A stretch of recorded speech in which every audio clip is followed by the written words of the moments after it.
Boa tarde a todas e todos. Eu queria cumprimentar o nosso presidente em exercício, nosso decano, o deputado Luiz Paulo, que sempre com a sua experiência e com a sua lucidez nos traz importantes aspectos para reflexão nos temas que estão trazidos a esse parlamento.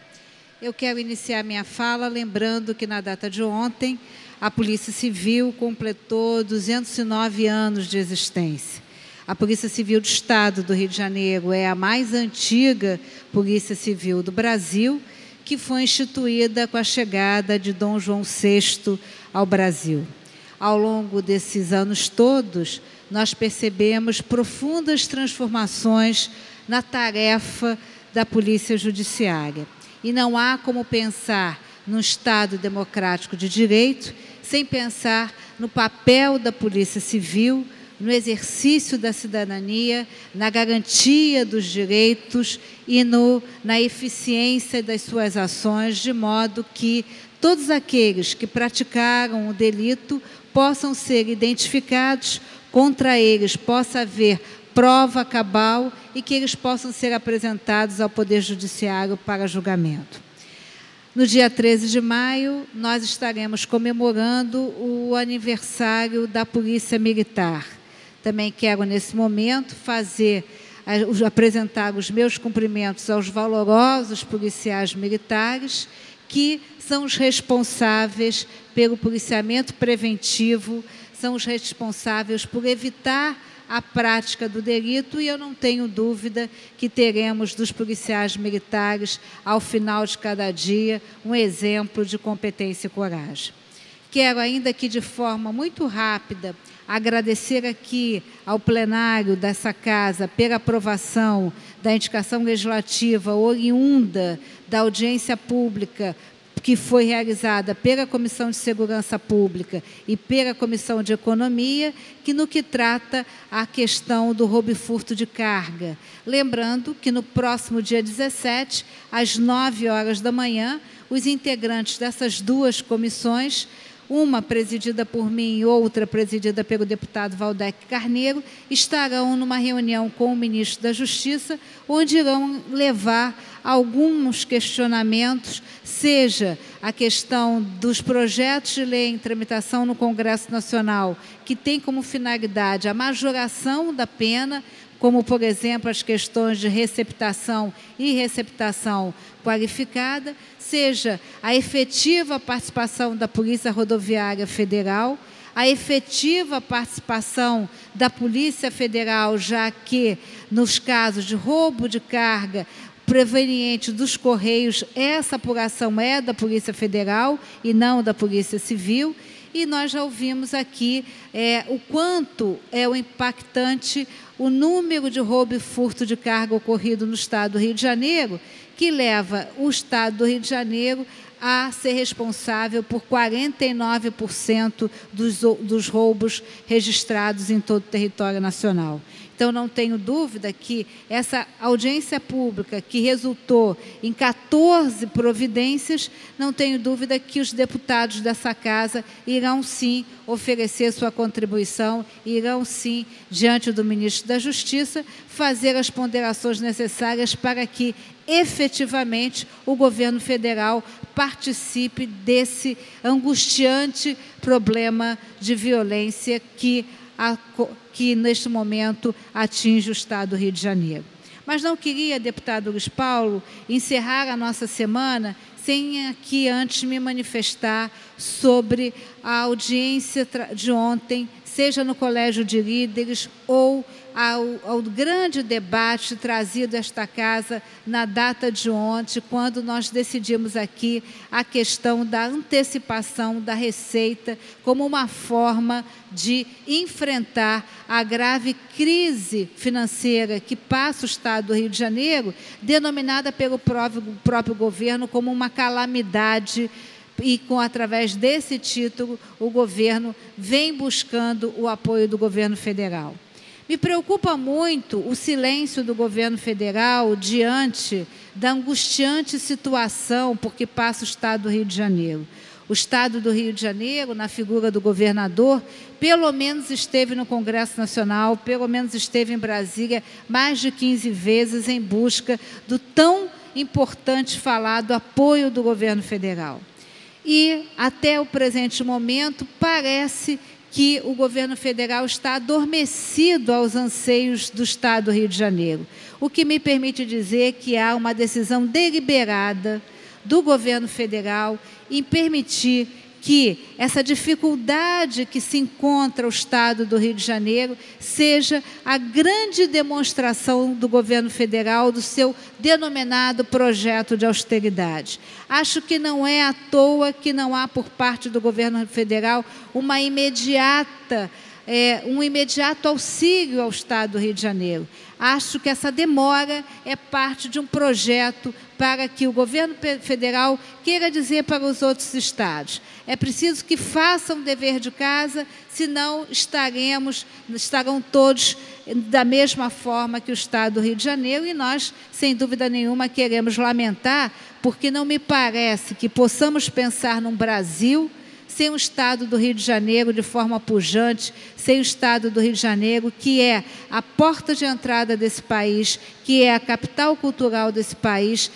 ver atendida às suas demandas nesse momento tão angustiante. As emendas que ali apresentei, quero dizer, né, e acho que o nosso decano, deputado Luiz Paulo, explicou isso de uma forma muito feliz, nós, na verdade, cada vez que permitimos essa antecipação, estamos, de alguma forma, abrindo mão dessa receita. Acho que é mais ou menos algo semelhante a um empréstimo compulsório. Por isso, me preocupei, neste projeto de lei, apresentar 6 emendas essas que, em primeiro lugar, garantisse a efetividade das receitas que fossem antecipadas ao pagamento dos servidores ativos, inativos e os pensionistas. Hoje tivemos uma boa notícia, que, ao que tudo indica, amanhã os integrantes da área da educação e da segurança pública estarão recebendo seus salários. Mas a mesma mão que dá é a mesma mão que nos assusta, porque se de um lado a Secretaria de Fazenda anunciou o pagamento dos servidores da polícia, da segurança pública, corrigindo, da educação, da mesma forma já nos disse que não sabe se haverá pagamento no próximo mês. E não podemos aqui esquecer a infinidade dos outros valorosos servidores públicos que ainda sequer receberam o seu salário de março. Então, efetivamente, há necessidade de uma solução imediata e emergente para que os servidores não possam continuar sendo punidos. E lembrando sempre a fala do então governador em exercício, vice-governador Francisco Dornelles, que no Colégio de Líderes disse que o servidor que trabalha e não recebe está sendo submetido a trabalho escravo. A outra emenda que apresentei foram emendas de transparência, para garantir que não só a sociedade civil, mas também esta casa soubesse qual foi o produto dessa arrecadação, soubesse quais as empresas que aderiram a esse programa e também soubesse, né, qual o impacto disso nas finanças do Estado. Outra emenda que não foi aceita foi a criação de um programa de pagamento de juros, já que se a empresa aderisse a esse programa, mas não que cumprisse com o devido pagamento, ela pudesse estar aí respondendo por juros e correção monetária.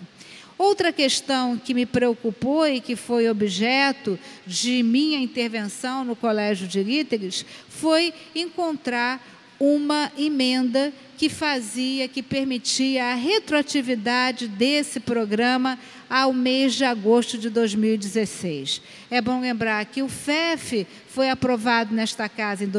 em agosto de 2016, foi sancionado em novembro de 2016 e a sua efetividade só se deu a partir de 30 de abril, quando se permitiu que fossem pagos os meses de janeiro e fevereiro. Portanto, retroagir a agosto de 2016, no nosso entendimento, eu quero agradecer aqui a liderança do governo, que entendeu os nossos argumentos e que retirou essa emenda, até então aprovada, se limitando a colocar na data da sua publicação e inserindo um parágrafo primeiro dizendo que caberá à Secretaria de Fazenda fazer a regulamentação. Se, de um lado, a empresa que tinha pago, ainda que ela não tivesse dos cofres do Estado a sua devolução, ela estaria garantindo um crédito, né? E não me parece que o Estado do Rio de Janeiro esteja no momento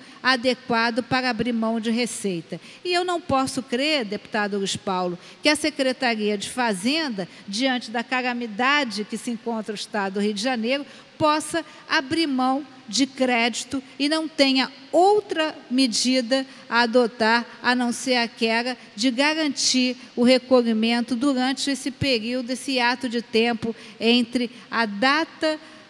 a entrada em vigor pela data da publicação do projeto tratado aqui ontem e fazendo a sua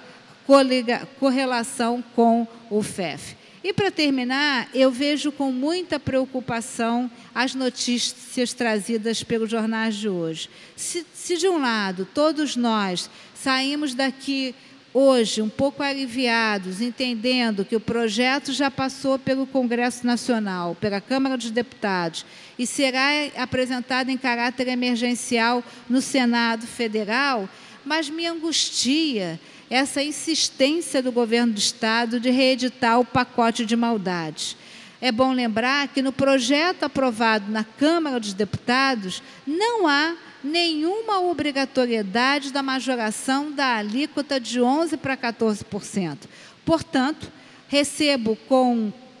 preocupação e perplexidade as notícias trazidas hoje nos jornais que o governo irá reapresentar o projeto, né, de aumento da alíquota de 11% para 14%. Eu espero que essa tenha sido uma notícia equivocada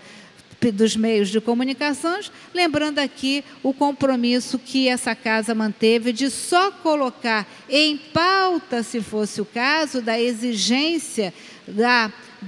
Câmara dos Deputados, só colocasse em pauta quando os servidores estivessem com seus salários regulamentados. Todos ainda estão sem 13º, todos ainda, no caso dos policiais, que estarão aí comemorando 209 anos e 208 anos de existência, todos estão sem 13º, sem pagamento da gratificação de redução de criminalidade desde o 2º semestre de 2015 e sem o pagamento do RAIS obrigatório que se deu durante o período das Olimpíadas. Então, que na próxima semana e nos próximos dias nós tenhamos outras e melhores notícias para discutir nesse parlamento. Muito obrigada, senhor presidente.